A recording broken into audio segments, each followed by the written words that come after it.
I don't even like to use the word happiness. That's just a fleeting feeling. It can just go so up and down. I don't want to chase that feeling.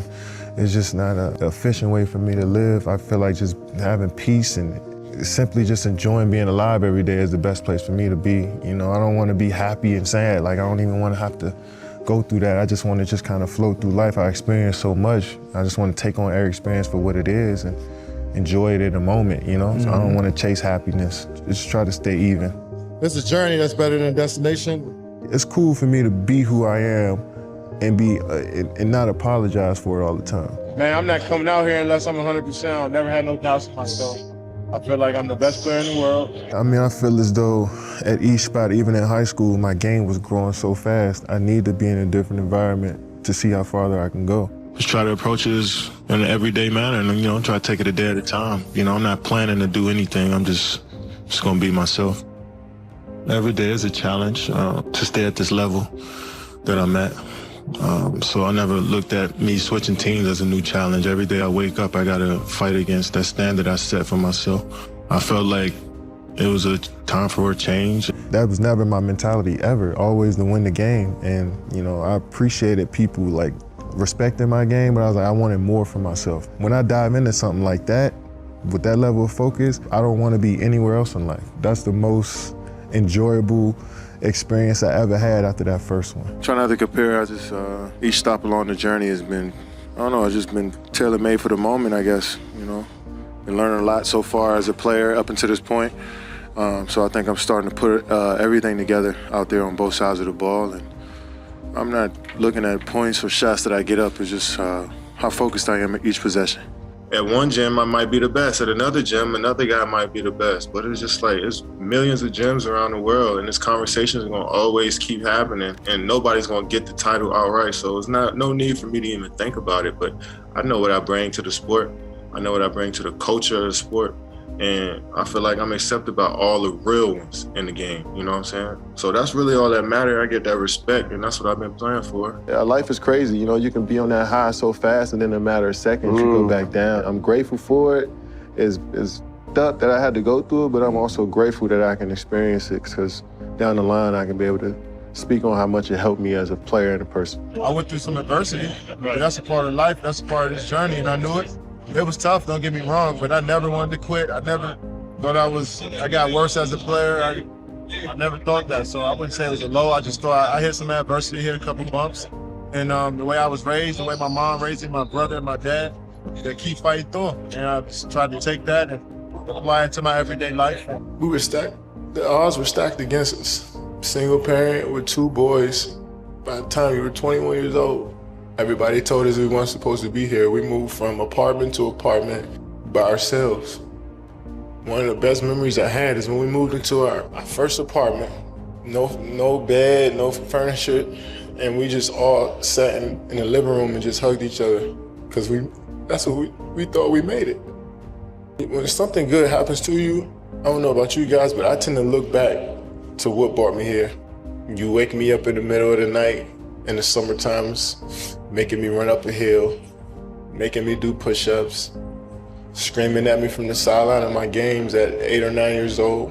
We wasn't supposed to be here. You made us believe. You kept us off the street, put clothes on our backs, food on the table. When you didn't eat, you made sure we ate. You went to sleep hungry. You sacrificed for us. You the real MVP. Yeah, family first. Communication is key. I'd like to thank God for changing my life and let me really realize what life is all about. Basketball is just a platform in order for me to inspire people. And I realized that so many people believed in me when I didn't believe in myself. So many people doubted me and motivated me every single day to be who I am. I failed so many times and got back up. I've been through the toughest times with my family, but I'm still standing. When you got people behind you, you can do whatever. At the end of the day, I just focus on being the best that I can be and adding it to the group, wherever. That's the most important time, like personal time in the gym. You know, you spend a lot of time with your teammates and working through schemes and trying to be a great team. And sometimes you can lose sight of you as an individual trying to do all of that stuff. So when you're in the gym and focusing on your craft and your skills and how you can be your best to bring to the team, I think that's what the game is to me. You know, because we're all individuals trying to bring something special to a group. We're here for a reason. Every team is looking to get better, saying we want to look to upgrade and get better from where we were. I mean, this is progression of a unit, you know. So keep building our identity. That's the thing. And your identity comes from winning basketball games, regardless, you know. So if you win basketball games, you figure out what your role is as an individual, and you kind of stick to that. So never jealous of no teammate ever. Well, our only goal is to be the best version of ourselves every single day individually and bring that together and work as a unit. And outside noise from people who are hoping that we fail, hoping that they see a show or get entertained by some drama. I mean, we can't control that stuff, you know? So we just worried about, you know, who we are individually and then bringing that together as a unit each and every day. Only the people in this building matter. It means nothing to me because I still got to get up and work on my game even though I don't want to, you know what I'm saying? So it's like, that noise around me, don't stop talking like that. Like, I don't give a f about if I'm the best player in the league. I know what I bring every night. No crying over spilled milk. It's about how we can progress and get better from here. I definitely used to have crazy anxiety wondering how I was going to play the next day or in the next series, you know, and it used to drive me crazy, you know what I'm saying? And for my mental health, I guess, it's easier for me to have this approach of just, you know, waiting to see what happens and then falling back on the work that I put in, you know what I'm saying? And if I fall back on that work, then, you know, I don't have to worry too much about what happened. I already know it'll come naturally. Try to play and try not to worry about it. If it happens, it happens. You know, sometimes when you tend to focus too much on not getting injured, you probably go out there and get injured, you know. So I just try to go as hard as I can and live with the results. And I see more issues if we're not focused, you know what I'm saying? If we're not locked in on the game plan more so than anything. Once we got a good game plan and, you know, we follow it to the T, you know, we understand that life is also bigger than this. So, like, if I'm telling you to, like, get your ass in the corner, it's not that I don't like you. It's just that, you know, that's what we need for this play to work. I wasn't expecting to be a happy human being from a title. I was just expecting, like, you know, the ending of a movie. Once you work so hard and everybody tells you, like, yo, this is what you need to be working for, is this gold ball and these rings. And I'm just like, all right, cool. Let me lock in on that. And I locked in on wanting to achieve that, but I also realized it's a lot of stuff that factors in it that's out of my control. And once I won a championship, I realized that, like, yo, my view on this game is really about development. Like, how good can I be?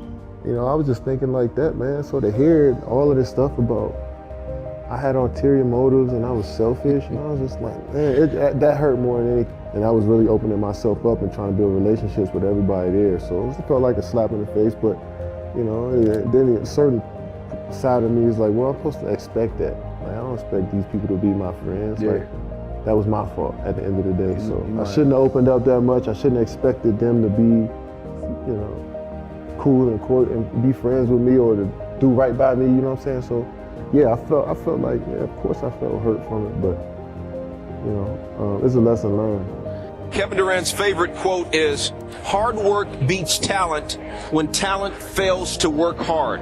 What does that quote mean to you, Kevin? It means no matter how good you are, if you don't work hard, nothing will happen for you. So I always use that quote. I instilled it in myself that no matter how good I am, I got to keep working. Hopefully I'm setting a good example about how I approach the game, and hopefully I keep inspiring people to play and watch the game.